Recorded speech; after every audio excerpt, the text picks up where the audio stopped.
আপনি কিভাবে বিশ্বাস করতে পারেন লামিশা হত্যার বিচার পাবে?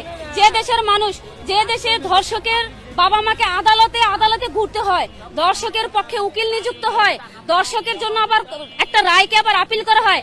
আসিয়ার হত্যাকারীর ফাঁসির রায় কার্যকর হয়েছে, সেই রায় আপিল বিভাগে এখন ঘুরতেছে ফাঁসি কার্যকর না হয়। তাহলে যে উকিল রায়টা আপিল করছে যে ফাঁসি কার্যকর না হোক। আরে বাবা, একজন রেপিস্টের পক্ষে উকিল নিয়োগ হয় এবং সে মামলা লড়ে রেপিস্টকে বাঁচানোর জন্য। আপনি চিন্তা করতে পারেন এর চাইতে জঘন্য আর কি?